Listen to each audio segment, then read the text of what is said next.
Honorable Justice Sachdeva, Honorable Judges of High Court of Madhya Pradesh, the learned judicial officers. I have a long list. I will not repeat all the names. My dear brothers and sisters and colleagues at the bar, I am truly honored and privileged to be here amongst you to share with you my experience, whatever I have learned over a period of time as far as the trial advocacy skills are concerned.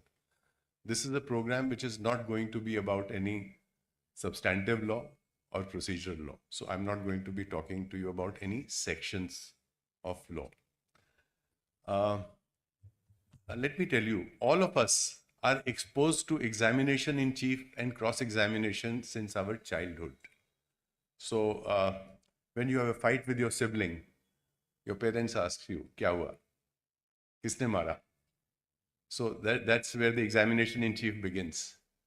And as you grow up, you come late from the school, you are asked, "Kahan the? Itni der kyun ho gayi?" So there is an examination in chief going on. And as you grow older and you're working, and I'm saying in a lighter vein, and you come back home after dinner and somebody's already waiting for you for dinner, you are told, "Aaj phir khana kha ke aaye hoge bahar." So that's a cross-examination. So there is a difference when information was sought from you, कि कहाँ थे, इतनी देर क्यों हो गई, to a suggestion कि बाहर खाना खा के आए होगे आज. That means something is being conveyed to you and you are being asked to say yes or no. So we have all experienced it, but yes, when we come into this profession, we need to relearn it and relearn it in such a fashion that we are able to efficiently assist the court. You see, the skills are all about us being efficient because the judges are the consumers of our skills. हम जो भी court में काम करते हैं, ultimately हमारा उद्देश्य ये होता है कि जजेस को कोर्ट को असिस्ट करें, और जितना एफिशिएंट हम होंगे उतनी ही एफिशिएंट हम अपनी कोर्ट को बना पाएंगे. सो ये जो स्किल्स हैं, इसका एम यही है कि हम अपने आप को एफिशिएंट बनाएं. We learn this skill so that we are able to help in administration of justice. I have a small presentation that I wish to present before you.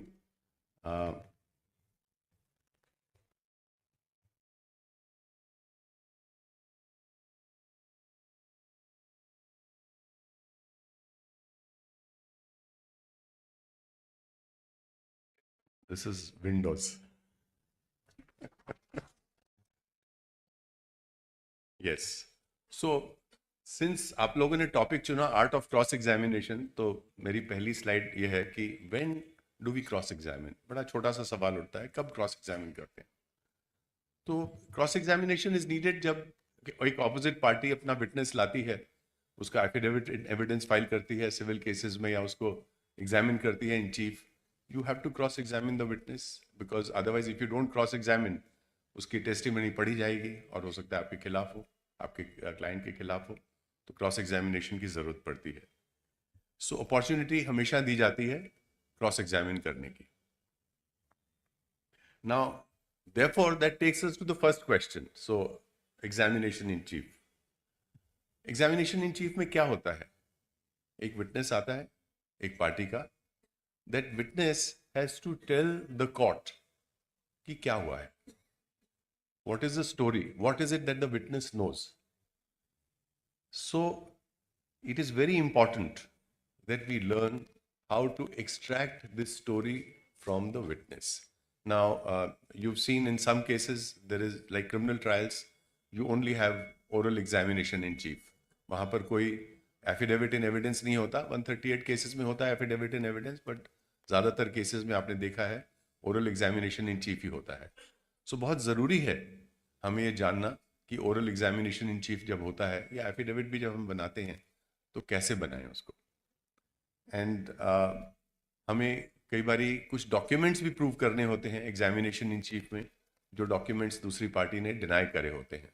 तो हमें वो उस चीज़ का भी ध्यान रखना पड़ता है जब हम एग्जामिनेशन इन चीफ की तैयारी करते हैं. And therefore by examination in chief we present to the court facts which are relevant, or the facts which are an issue, we need evidence on those facts. Now इसकी तैयारी कैसे करें examination in chief की? हर एक किसी का अपना तरीका होता है। हमें लॉ स्कूल में ये नहीं सिखाया जाता कि हम एग्जामिनेशन इन चीफ की तैयारी कैसे करें, how do we prepare. It is not a subject, it's not part of our curriculum.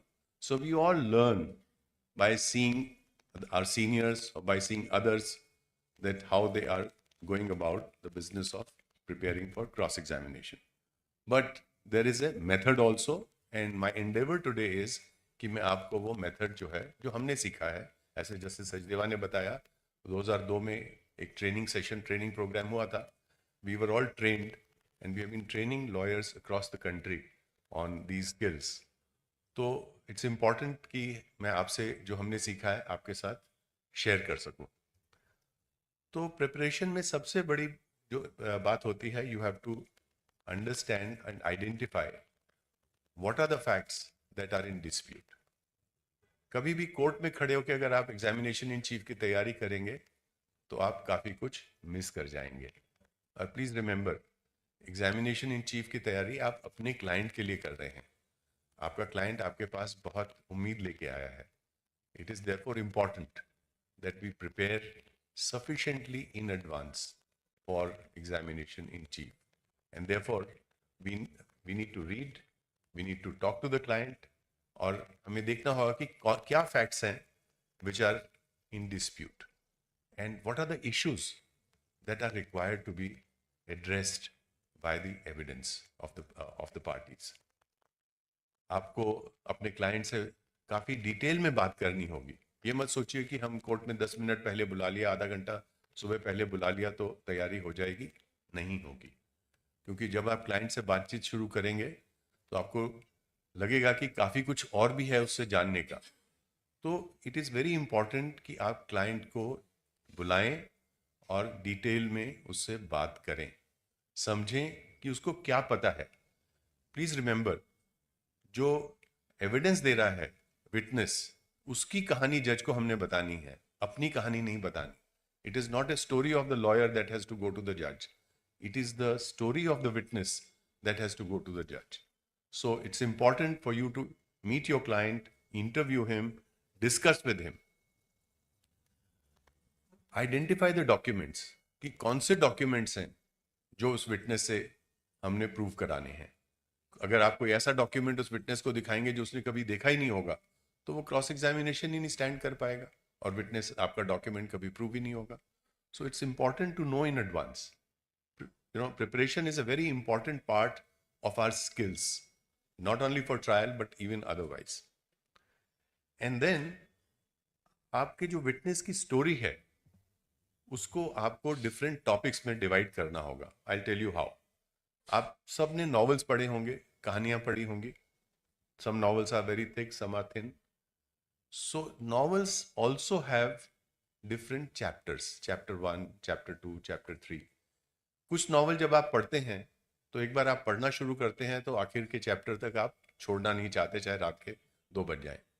और कुछ नॉवेल्स ऐसे होते हैं जो आप उठाते हैं और 10 मिनट में कहते हैं बहुत बोर हो गए. क्यों होता है ऐसे?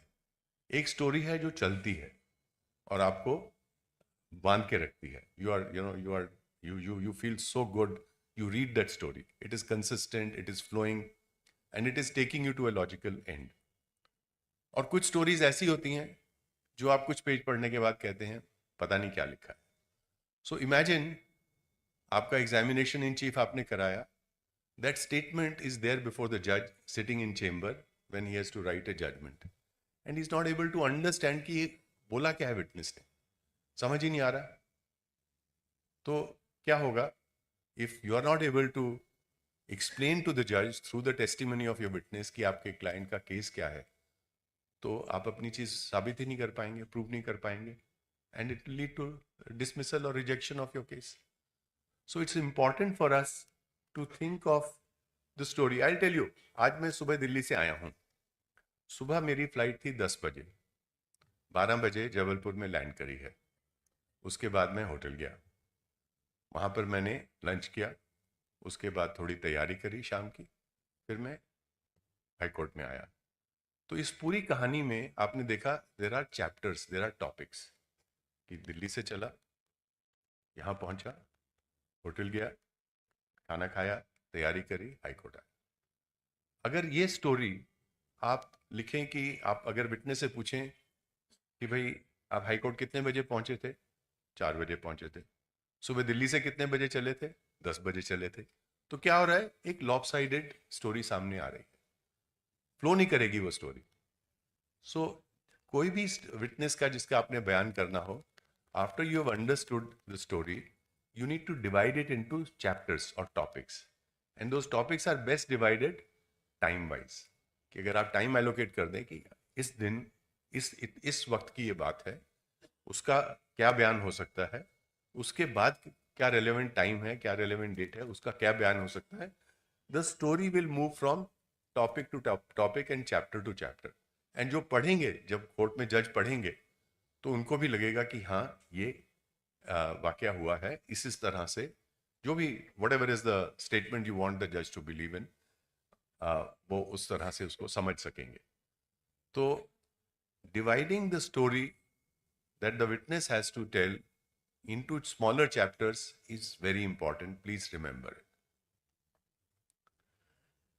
Now, अगर आप oral examination कर रहे हैं, तो once you know कि ये story के ये chapters हैं, chapter 1 से chapter 5 तक, तो pick up one topic, pick up one chapter, उस पर सवाल पूछिए, और वो chapter जब खत्म हो जाए, तब दूसरे उस पर जाइए, next chapter पर। उसका एक फायदा और भी है, देखिए जो witness आया है, उसकी तो आप बीती है, उसके साथ घटना हुई है, उसको पता है।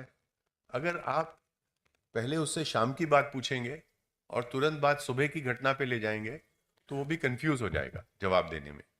तो it is important from the witness point of view also that he narrates the story the way it has happened, that you move from one chapter two the other. अब सवाल ये उठता है कि हमने कई बार देखा है कोर्ट में कि जब सवाल पूछते हैं तो हम बहुत लंबा सा सवाल पूछ लेते हैं कि जब आप शाम को हाई कोर्ट आए थे, उसके पहले आप होटल में थे, सुबह दिल्ली से चले थे, कितने बजे थे, काफ़ी सारी चीज़ें आ गई इसमें, इस सवाल में। तो विटनेस जो है वो हो सकता है कंफ्यूज हो जाए, और जो जवाब आएगा वो गार्बल्ड होगा, हो सकता है कोर्ट को भी ना समझ में आए वो जवाब। तो एक टेक्निक हम यूज़ करते हैं जो मैं आपके साथ शेयर करना चाहता हूँ, फ्रेम शॉर्ट क्वेश्चंस, और मैंने हाईलाइट करा है नॉट लॉन्ग वंस, बिकॉज हम लोगों में से कईयों की आदत होती है कि बहुत सारे एक सवाल को बहुत लंबा कर देते हैं हम।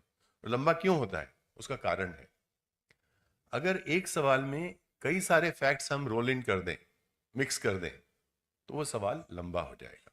जैसे मैंने अभी आपको बताया कि आप अगर पूछें कि भाई आप कितने बजे हाई कोर्ट आए थे और उसके पहले आपने क्या खाया था और सुबह कितने बजे चले थे, तो उसमें 3 फैक्ट्स आपने रोल इन कर दिए एक सवाल में, तो बहुत लंबा सवाल हो गया।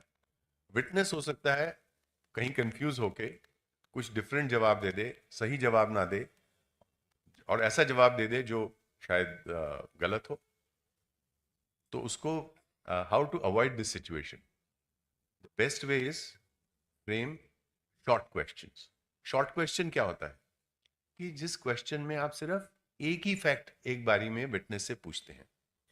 आप सुबह कितने बजे चले थे, 10 बजे। कितने बजे पहुंचे थे, 12 बजे।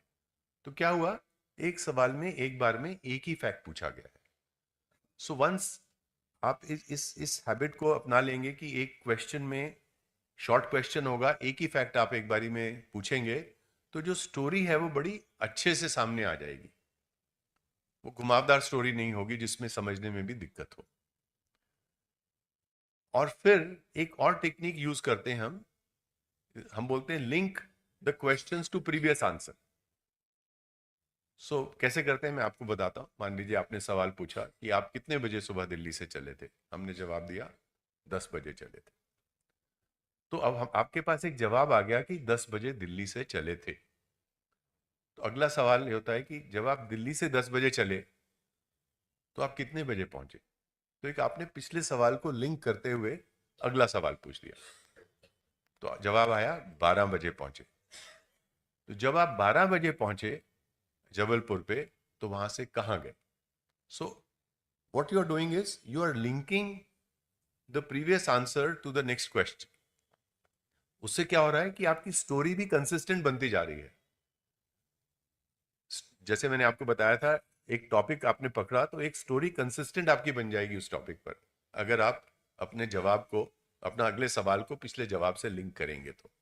ऑफकोर्स जब आप नए चैप्टर में जाएंगे तो आपको नए सवाल पूछना पड़ेगा, but this is a good idea. और उसमें क्या होगा कि आप भी जो है, जब आप सवाल पूछेंगे तो you will also not lose track of what you are asking. And of course हम सब ने देखा है किसी समय, at some point of time और द अदर, कि हम एग्जामिनेशन इन चीफ में सवाल पूछते हैं विटनेस से, या तो कोर्ट से ऑब्जेक्शन आ जाती है या ऑपोजिट साइड से ऑब्जेक्शन आ जाती है leading question. So leading question तो आप पूछ नहीं सकते एग्जामिनेशन इन चीफ में, एंड दैट्स अ चैलेंज कि हम कैसे अवॉइड करें। And as justice Sachdeva said, leading questions वो होते हैं जिसमें you have an answer, and leading questions are not allowed in examination in chief. तो हम कैसे सवाल बनाएं जिससे कि वो सवाल जो है हमारा लीडिंग क्वेश्चन ना रहे, तो उसकी एक टेक्निक है जो मैं आपको बताना चाहता हूं। वो टेक्निक ये है कि अगर आपका प्रश्न जो है उसके शुरू में आप लगा दें what, when, where, why, how, describe, explain, तो आपका जो प्रश्न है वो एक ओपन एंडेड सवाल रहेगा, क्योंकि उस सवाल में जवाब नहीं छुपा होगा। जैसे मैं आपसे पूछता हूं what is the colour of your shirt, तो मैंने सवाल किससे शुरू किया? व्हाट से शुरू किया। शर्ट का कलर मैंने उनसे पूछा है, मैंने नहीं बताया उनको। तो क्या सवाल था? What is the colour of your shirt, तो वहां से जवाब आएगा white. So the witness has answered, because in examination in chief, the judge wants to know what witness has seen, what witness has suffered. Judge does not want to know in examination in chief what you want to tell the witness. So please remember, ये बहुत important distinction है। और examination in chief में आपका सवाल leading question ना बने, उसके लिए आप ये जो मैं आपको प्रीफिक्स बता रहा हूं, व्हाट, व्हेन, वेयर, व्हाई, आप अभी थोड़ी देर में हम एक एक्सरसाइज भी करने वाले हैं जहां आपको मैं रिक्वेस्ट करूंगा आपको कुछ ये टेक्निक यूज करने के लिए। तो यू विल रियलाइज कि जब आप what, when, where, high, why etcetera लगाते हैं तो वो सवाल जो है वो लीडिंग क्वेश्चन नहीं होता है, बिकॉज द आंसर और द रिस्पॉन्स और information is coming from the witness, you are not supplying the information. ठीक है, let's move forward. Now we move to the next chapter, cross-examination. Why do we cross-examine? So the two important things, of course, there could be other reasons. One is cross-examination is done to undermine the credibility of the witness. आप ये साबित करना चाहते हैं कि ये witness तो विश्वास करने लायक है ही नहीं, झूठ बोल रहा है witness, या आप उस witness से कुछ ऐसी चीज निकलवाना चाहते हैं जो आपको सपोर्ट करे। सो ये एक बहुत बड़ी अपॉर्चुनिटी होती है आपके हाथ में ये चीजें साबित करने की, ये विटनेस को तो आप रिलाय कर ही नहीं सकते, एंड उसके लिए स्किल्स चाहिए, आर्ट चाहिए, आर्ट ऑफ क्रॉस एग्जामिनेशन जैसे हमने बोला। तो it comes with practice, but there are certain techniques that we have learned and they come in handy when you want to cross examine a witness. Let's see what are those. One is, when you are preparing for cross examination, you have to have a 360-degree view of the matter. So again, जैसे मैंने examination chief के वक्त बोला आपको, cross examination court में खड़े होकर file उठा के आप तैयार नहीं कर सकते हैं। आपको चेंबर में, अपने ऑफिस में, अपनी टेबल पे बैठ के पूरा 360-डिग्री व्यू मैटर का समझना पड़ेगा। उसके बिना क्रॉस एग्जामिनेशन नहीं होता है। आप सोचें कि कोर्ट में फाइल उठा के हर एक पैरा का सवाल पूछ से जाएंगे, वो क्रॉस एग्जामिनेशन नहीं है। So very important, read the pleadings, पढ़िए। जब आप पढ़ेंगे आपको लगेगा कि काफी कुछ है मसाला सवाल पूछने के लिए cross examination. Read the documents, read the examination in chief, and identify the areas of challenge और डिसएग्रीमेंट। वो कोर्ट में खड़े होकर नहीं हो सकता, अगर हम सुबह सोचें अगर आधा घंटा पहले तैयारी कर लेंगे, वो नहीं हो सकता. So it's very important, this preparation is very important. Without preparation cross examination में it is difficult to succeed. अपने क्लाइंट से मिलिए एंड असेस ये जो विटनेस जिसको क्रॉस एग्जामिन करना है उसके किस टेस्टिमनी को, किस एग्जामिनेशन इन चीफ में उसने जो बात बोली है उसको हम पकड़ सकते हैं, गलत बोला है उसने या उसमें उसने कोई बात छुपाई है ना. ये सब चीजें आप कोर्ट में 2 मिनट में 10 मिनट में नहीं कर सकते. इसके लिए आपको आराम से बैठ के तैयारी करनी होगी और अपने क्लाइंट से पूछना होगा कि ये बताओ ये बोल रहा है इसमें. And you get information. Let me tell you out of experience I can tell you, when you sit down with clients and probe them and find out from them, they actually come out कि अरे हाँ मैं भूल गया था, ये भी हुआ था. So it requires deliberation also, and then you need to identify what you need to achieve considering the scope of witness examination in chief. जरूरी नहीं है कि उसने जो कुछ बोला है उस पर ही आप सब कुछ हर एक सेंटेंस पर आप उसको क्रॉस एग्जामिन करें, but you need to identify कि उसका किस एरिया है, क्या उसका टेस्टिमनी का एरिया है जिसमें हमें उसको क्रॉस एग्जामिन करना है. So preparation I will emphasise is very important for our practice. Then again what are the techniques for cross examination. So short questions. घर पहुंचे, सवाल क्या होता है, आज फिर बाहर खा के आए हो, तो शॉर्ट क्वेश्चन, पॉइंटेड क्वेश्चन, कोई स्कोप नहीं है उसमें कुछ और चीज होने का. So short question, put the witness at ease. जैसे जैसे सचदेवा ने बताया कि आराम से थोड़ा चलो, क्योंकि जो विटनेस ऑपोजिट साइड का होता है उसको ये बताया गया होता है कि वकील साहब आपसे जो भी पूछेंगे आपको मना करना है. तो वो जब शुरू में आता है तो इस पूरी तैयारी से आता है कि मुझे सब कुछ डिनाई करना है. आप उससे पूछेंगे बाहर धूप निकली है तो कहेगा नहीं बादल छाए हुए, तो इतना भी बोलने को तैयार होगा वो. तो उसको थोड़ा पुट हिम एट ईज. सवाल पूछो, भाई कहाँ पढ़े आप, कहाँ पैदा हुए, किधर हुआ, जो भी 2-4 सवाल प्रिलिमिनरी, तो उसको लगेगा इनको तो कुछ आता नहीं है. And then you know he is at ease, then you can go for the kill. But आप सीधा ही अटैक शुरू कर देंगे तो बहुत डिफेंसिव होगा, गार्ड पे होगा और शायद आपको उतना कोऑपरेशन नहीं मिलेगा. So it's very important for you to understand कि पुट हिम एट ईज. वो बहुत डिफेंसिव होके आया होगा, तैयारी करके आया होगा कि मुझे हर चीज को डिनाई करना है, तो उसको थोड़ा let him lose his guard also. That is important. Ask leading questions. Now why do we say ask leading questions? देखिए, हमने अभी तक देखा था एग्जामिनेशन इन चीफ में व्हेन, वेयर, व्हाट, व्हेन, आप सब सवाल पूछेंगे तो आपको विटनेस से इंफॉर्मेशन मिलेगी. पर क्रॉस एग्जामिनेशन में हमें विटनेस से इंफॉर्मेशन नहीं चाहिए.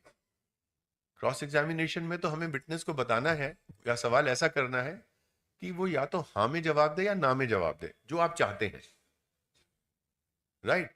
अगर मैं फॉर इंस्टेंस मैं आपसे पूछूं कि पहले मैंने पूछा what is the colour of your shirt, तो जवाब आया my shirt is white in colour.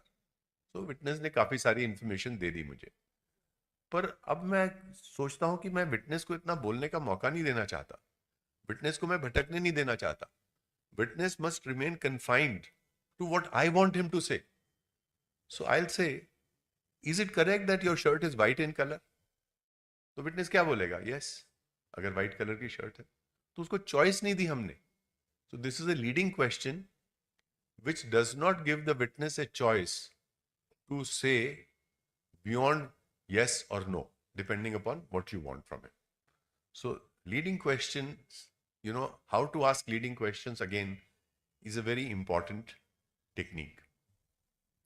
एक हमने देखा है हमारी हम भी जब प्रोफेशन में आए थे तो देखते थे क्रॉस एग्जामिनेशन में कि विटनेस को केस करना शुरू कर दो, I put it to you, I put it to you, I put it to you, जो भी चीज आपने बोली I put it to you लगा के बोल दो, और सवाल का जवाब आने से पहले जो स्टेनो है वो टाइप करना शुरू कर देते हैं, it is denied as incorrect, it is denied as incorrect.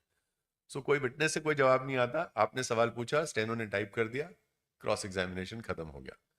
So please avoid using the expression I put it to you, because ये हमारे सिस्टम में इतना इनग्रेन्ड है ये एक्सप्रेशन कि जहां आपने I put it to you लिखा, या तो कोर्ट से या स्टेनोग्राफर से सीधा वो आ जाएगा कि इसको ये डिनाई कर दो। वो कहेंगे विटनेस को भी तुम्हें भी बोलने की जरूरत नहीं है, ये तो डिनाई करना है। So I put it to you is something, we put it aside now. Going forward, I put it to use put aside. So instead, please try these two expressions. One is, we can say, see, I can ask him, I put it to you that you're wearing a white color shirt. वो देखेंगे यार white तो थोड़ा नहीं है, थोड़ा off white है. No, it is not white. So he's told कि I put it to you जब आएगा तो आपको deny करना है. So he'll try to give an answer which will not be favorable to you. But if you can put it differently, is it correct that your shirt is white in color? So it is very innocuous. बड़ा आपने साधारण तरह से उसको पूछा है, तो आपको I put it to you से बेहतर जवाब मिलेगा अगर आप is it correct एक्सप्रेशन लगाएं, या ये लगा दें do you agree that your shirt is white in color. तो you think ये हार्मलेस सी चीज पूछ रहे हैं मेरे को, कोई फर्क नहीं पड़ता हाँ बोलने में, but I put it to you लगाने में तो तुरंत डिनाई हो जाएगा विटनेस के बोलने से पहले ही. सो ये प्लीज आप नोट कर लीजिए, this is very important. If you can avoid it and start using different expressions, it will definitely help us. Then हम एक और टेक्निक यूज करते हैं, we call it ring fence the witness. Witness के escape route बंद करने का. तो कई बार सिचुएशन होती है कि विटनेस जो है वो भागने की कोशिश करता है जब आप उससे सवाल पूछते हैं जहां उसके पास जवाब नहीं होता है. तो अगर हम उसके भागने के जो रास्ते हैं एक एक करके बंद करते जाएं, तो विटनेस के पास कोई चारा नहीं होगा बजाय इसके कि वो आपकी बात का जवाब दे. मैं आपको छोटा सा उदाहरण देता हूं. एक आर्बिट्रेशन में डिस्प्यूट था मैनेजमेंट का रिलेटेड, शेयर होल्डर रिलेटेड, और एक पार्टी कह रही थी कि तुमने ठीक काम नहीं किया, कंपनी ठीक से नहीं चलाई. दूसरी पार्टी का कहना था कि भाई हमने क्या, कंपनी तो तुम ही चला रहे थे, जो कंपनी का जो फैक्ट्री मैनेजर था जो प्रोडक्शन देखता था वो भी तुमने अपॉइंट करा था. तो उसने कहा नहीं नहीं ये तो आपकी सलाह से अपॉइंट हुआ था. तो ये सब बात हुई, खत्म हो गई. थोड़ी देर बाद हमने सवाल पूछा, और ये हमें कैसे पता लगा कि जब हम बात कर रहे थे क्लाइंट से क्रॉस एग्जामिनेशन के लिए, तो ये इन्फॉर्मेशन हमारे पास आई कि जो फैक्ट्री मैनेजर था, ये हम जब ये डिस्प्यूट हुआ उसके बाद ये छोड़ के उस व्यक्ति के पास चला गया जो कह रहा था कि फैक्ट्री मैनेजर यूजलेस था. तो देखिए कितना इंपॉर्टेंट हमें इंफॉर्मेशन मिली. जो व्यक्ति क्रॉस एग्जामिनेशन में बोल रहा था कि फैक्ट्री मैनेजर यूजलेस था, उसको हमने तुरंत सवाल पूछा कि क्या ये बात सही है कि फैक्ट्री मैनेजर हमारी कंपनी को छोड़ के तुम्हारी कंपनी में फैक्ट्री मैनेजर ज्वाइन कर लिया. तो बताइए कि जिसको वो यूजलेस बोल रहा है उसको वो खुद ही एम्प्लॉय कर रहा है after the disputes arose. Obviously his testimony is not to be believed. So you have to block all the ways for the witness to escape. Justice Lucia sir ने भी mention बताया था हमें, avoid asking questions on a subject where you don't know the answer. तो अगर आपको नहीं पता कि क्या जवाब मिलने वाला है तो बहुत बड़ा रिस्क ले रहे हैं आप. इन क्रॉस एग्जामिनेशन हो सकता है आप दूसरी पार्टी का केस ही साबित कर दें ऐसा सवाल पूछ के. तो प्लीज अवॉइड ऐसा सवाल ना पूछें जिसका आपको ही जवाब ना पता हो. जवाब आपको कैसे पता होगा? आपने अपने क्लाइंट से मिले होगे, तैयारी करी होगी, तो क्लाइंट आपका बताएगा कि हाँ इसका मेरे पास जवाब है ही नहीं कोई. तो ऐसे एरिया में हम ना जाएं जहां हमें जवाब ही नहीं पता कि क्या जवाब मिल सकता है. बहुत इंपॉर्टेंट चीज है ये. इट्स अ ह्यूज रिस्क अगर हम ऐसे एरिया में जाते हैं. Avoid repetition if you have not received the desired answer. Right? Justice Sachdeva ने बताया कि पहले इंस्टेंस में वो दरवाजे पे खड़ा था, फिर दूसरे इंस्टेंस में वो खिड़की पे था, तीसरे इंस्टेंस में चारपाई में बैठा हुआ था या कुर्सी पे बैठा हुआ था. तो एक तो हुआ कि विटनेस समझ गया कि कहीं कुछ गड़बड़ है. आपको अपने मन का आंसर नहीं मिला शायद. There could be another situation. आप शायद ये सोच रहे बताना चाह रहे हो कि विटनेस तो बाहर खड़ा था, तो आप बार बार उस सवाल को रिपीट कर रहे हैं कि शायद ये बोल दे मैं बाहर खड़ा था, बट वो नहीं बोलेगा. तो रिपीटिशन जो है कई बार डैमेज भी कर सकती है हमारा केस अगर हम सवाल को रिपीट करते हैं. Then sorry, yes, then the last thing here is know when to stop. It may undo what you have achieved. So as Justice Sachdeva's example that he gave, that दरवाजे पे, खिड़की पे, उसके बाद चारपाई पर या कुर्सी पर. तो आपको अगर पहला सवाल ठीक मिल गया तो आप वहां से भाग लीजिए, उस डायरेक्शन में दोबारा जाइए ही मत. आपको मिल गया जो आपको चाहिए था. कई बार हम होता क्या है कि हम कहते हैं अच्छा इसने ये बोल दिया, इसको और सीमेंट करते हैं. तो कई लोग हम देखा है पूछते हैं कि are you sure you were there at the door. तो विटनेस समझ जाएगा कि कुछ गड़बड़ है. तो आर यू श्योर हमें नहीं पूछना है. अगर हमें एक बार जवाब मिल गया तो आप बिल्कुल उस दिशा से निकल के दूसरी तरफ जाइए. वहां पे हमें नहीं रहना है. कहीं और किसी और टॉपिक पे चले जाइए, किसी और चैप्टर पे चले जाइए. क्योंकि क्रॉस एग्जामिनेशन में ऐसा नहीं है कि आपको टॉपिक बाय टॉपिक ही जाना है. You can move from east to west in no time without having to complete one topic. अगर आपने कुछ अचीव कर लिया है तो उसको वहीं छोड़िए और दूसरी तरफ जाइए. That's important. देन कई बार एज जैसे सचदेवा मेंशन्ड कि विटनेस को कन्फ्रंट करना होता है, उसने पहले कुछ स्टेटमेंट दिया होता है. तो एक टेक्निक है इसको भी इस्तेमाल करने की. थोड़ा आप इसको इस्तेमाल करेंगे अपनी प्रैक्टिस में तो आप समझ जाएंगे कि इसको कितनी इफेक्टिवली आप यूज कर सकते हैं. हमने देखा है कई बार प्लीडिंग्स में या अपने एग्जामिनेशन इन चीफ में विटनेस ने कोई बात एडमिट करी होती है, कुछ बात कही होती है. और ये जरूरी नहीं है कि विटनेस को सब चीजें याद हो, क्योंकि प्लीडिंग्स जो होती हैं वो कई बार तो हम ही बनाते हैं, लॉयर्स बनाते हैं. विटनेस ने तो बनाई नहीं होती. विटनेस और जो पार्टी है उसने तो सिर्फ साइन करा होता है. तो you will find situations where there is a previous statement either in examination in chief or in pleadings made by this witness. और आपको लगा कि अभी विटनेस ने उसी टॉपिक पर कुछ कॉन्ट्रडिक्शन दिया है, कुछ कॉन्ट्ररी बोला है. तो थोड़ा धैर्य रखिए, धीरज रखिए, थोड़ा और चलने दीजिए cross examination. And then you ask him कि पिछला वाला स्टेटमेंट दिखाइए जो प्लीडिंग्स में है, जो एग्जामिनेशन इन चीफ में है, कि भाई ये देखिए आपने ये प्लेंट साइन करी थी, वेरीफाई आपने ही करा था, जिसमें स्टेटमेंट भी है. तो वो कहेगा हाँ मेरा ही है क्योंकि मैंने ही साइन करा है. मना तो नहीं करेगा कि मेरी प्लेंट नहीं है या मेरा स्टेटमेंट नहीं है. उसके बाद आप उसको वहां ले जाइए, वो स्टेटमेंट दिखाइए जो कॉन्ट्रोडिक्टरी है. बोलिए देखिए अभी आपने ये स्टेटमेंट दिया है. तो अब तक वो समझ जाएगा कि हाँ मैंने कॉन्ट्रोडिक्शन करा है. तो he will try and wriggle out of it, but don't worry, because ultimately it is for the judge to see that here is a witness जो contradictory statement बोल रहा है. तो आपको परेशान होने की जरूरत नहीं है. आपने तो उसको पहले वाला स्टेटमेंट दिखा दिया, कंफर्म करा लिया कि ये तुम्हारा ही स्टेटमेंट है. Then you shown him the second statement कि भाई ये आपने अभी बोला है. Then you just need to tell him that look, your statement given earlier was to mislead the court. Now you've done your job. Uske baad court will draw an inference against that witness. You don't have to worry about it.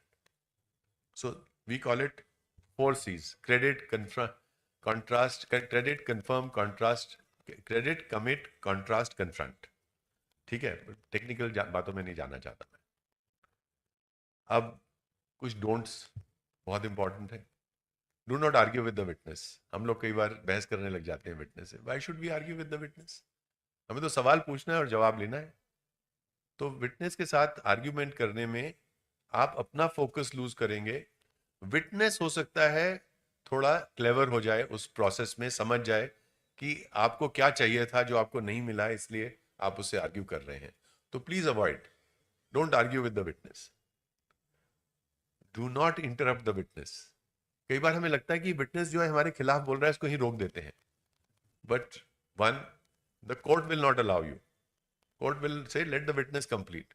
और दूसरा, I can tell you out of experience, जो witness ज्यादा बोलते हैं वो कई बार आपको बहुत इंपॉर्टेंट चीज भी बता जाते हैं. which will give you further inputs to ask further questions. So let him speak. Let him speak. And third, do not ask for opinion, because witness जो है हम उसकी ओपिनियन नहीं मांग रहे. विटनेस ऑफ फैक्ट है, उसकी ओपिनियन से हमें क्या लेना देना. तो ओपिनियन हमें नहीं चाहिए विटनेस की. And with that, I will end my presentation.